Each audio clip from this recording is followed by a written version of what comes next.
hope this will be an uncontentious motion. After all, I'm sure we all, regardless of political party, want to do what we can to ensure the safety of our residents. I will therefore accept the new wording for the motion in the spirit of working together. I'm glad that the Thurrock County Fire and Rescue Service hasn't removed the area ladder platform from Grays Fire Station, especially as we have 15 tower blocks in the borough. It's a crucial piece of kit. The problem is that the area ladder platform is such a specialised piece of equipment, it needs a crew trained to operate it, and there isn't one but a crew based at Grays. The nearest crew is stationed over 20 miles away in Southend. Now, I know how fast fire appliances can move when there's emergency, but even so, it can easily take half an hour to get the crew from Southend to Grays, or similar from Southend to Chadwell or Tilbury, where our high-rises are situated. That time could be absolutely crucial should there be an incident and the area ladder platform be needed. I am therefore asking for this council to put some pressure on either the Fire and Rescue Authority or the Police Crime and Fire Commissioner, as he now is as of yesterday, whoever the decision maker will be when we make contact, to ask that a crew be appropriately trained so we are able immediately and fully, and so we are able to immediately and fully deploy the area ladder platform should it be needed. I would really hope the ladder is never needed and the specialist crew are never forced into action. But I still believe we should do all we can to make sure we are ready if the worst should happen. Thank you, Mr. Mayor. Thank you, Councillor Kent, for just clarifying the process, because you've managed to give us a process which is now not on the script. So, is your motion seconded?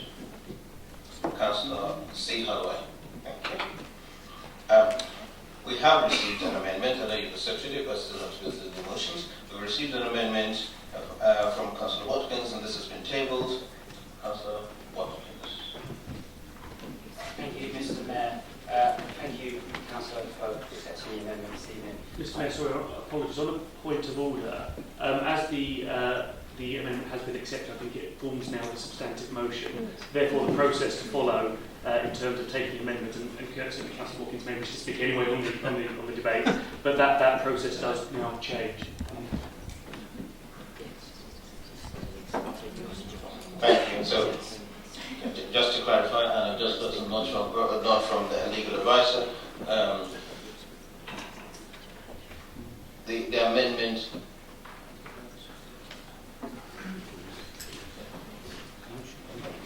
thank you, Councillor Gersh.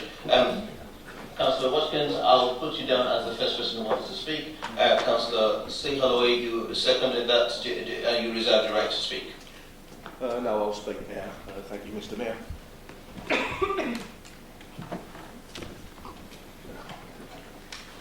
As time is prevailing and we've had a long evening this evening, I think it's absolutely right. First of all, following on Councillor Cathy Kent's motion, and indeed this side of the chamber, we will go alongside the amendment in the spirit of unity on such a subject matter.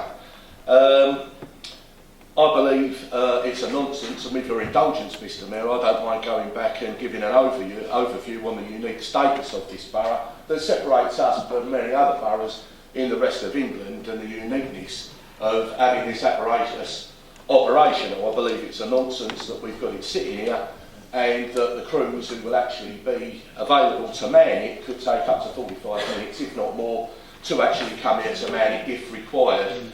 I think that's nowhere to be in a borough as unique as this one, any more than it would be ridiculous, really. All of you have got fire alarms in your residence, I'm sure, and I would imagine that they go off when the fire comes about, and not a 45-minute delay in trying to address it. So, from my point of view, this is a practical motion, and it's addressing the correct use of the apparatus that we're already provided with. Now, this has got to fall back to those tragic events that happened in West London the other week, but we're not the London Borough of Chelsea and Kensington, and I actually think they never saw that coming.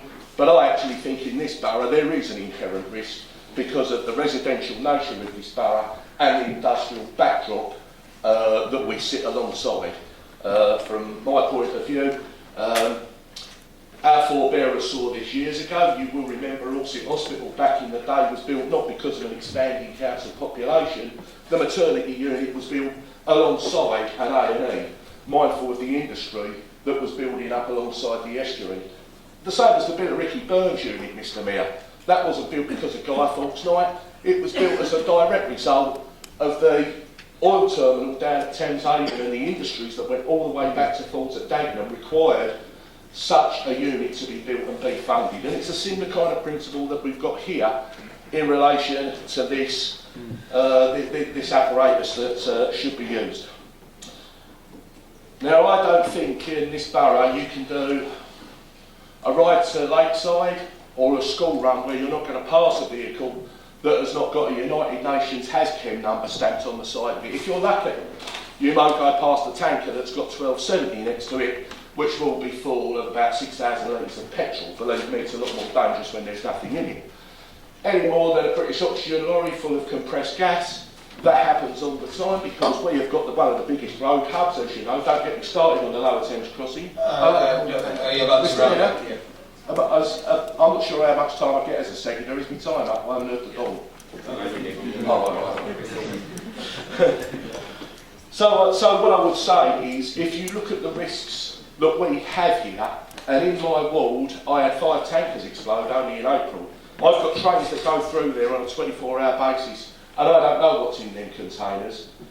I actually believe that when you've got traffic on the levels that you have, and transport going through this system as you have, with the industrial infrastructure... Sorry, you're about to run sum up? Yep. This apparatus is vital to be manned. And I would suggest if it isn't supported, and I know all of you will support it, but it really would be a derogation of our duties in this chamber if we didn't support this unanimously. No further comments, Mr Mayor. I'm proud to say. Councillor Watkins. Do I speak now, or can I reserve my right once the amendment is passed? We're not debating on the amendment anymore. The amendment is now the substantive motion. This is your right to speak. Okay, thank you very much. So I just wanted to do a clarification on that, so it news to me so much easy.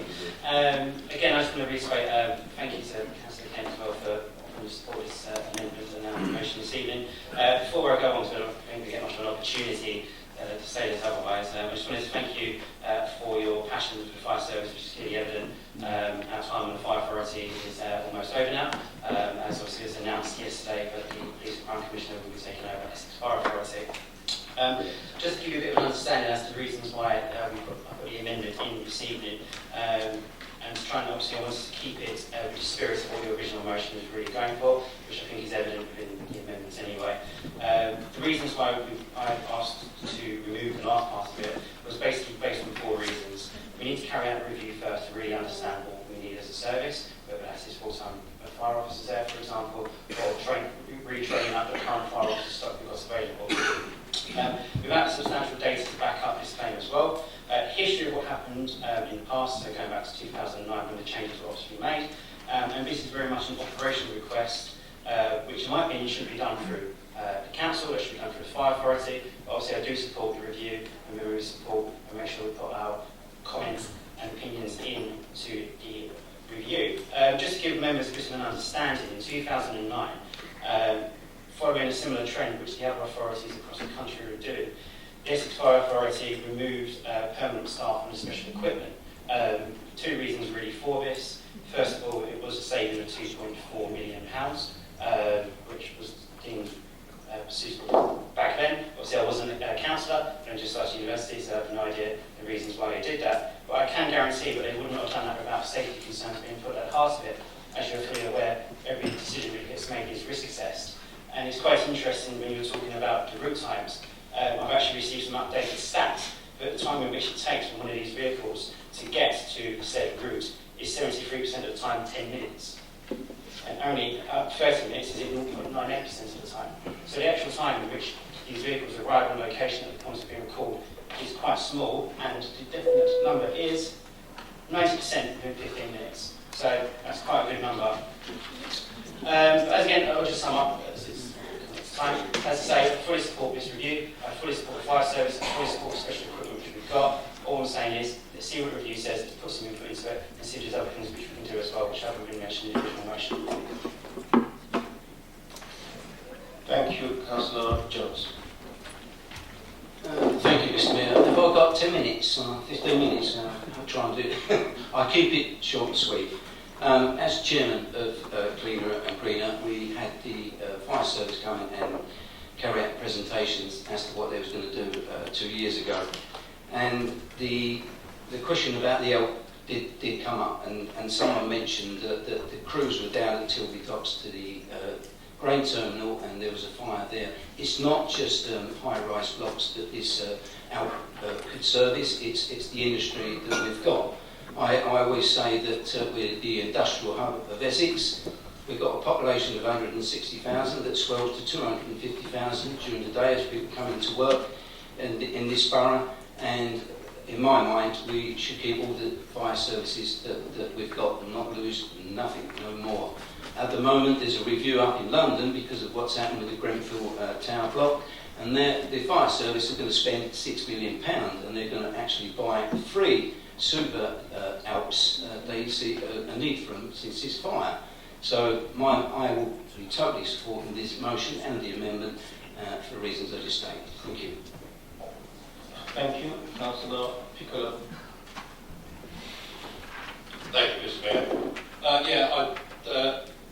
I'm glad to see the amendment was accepted, because I did have some concern over the original motion because I thought it was too narrow.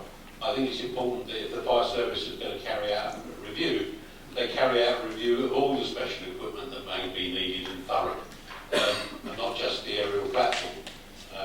So as I say, I'm glad to see the amendments come through, so that it gives us a wider ranging review of any vital equipment we may need. Thank you. Councillor Kent, do you want to sum up? Thank you, Mr. Mayor. I'd just like to say thank you for what appears to be having unanimous support for the motion here tonight this evening.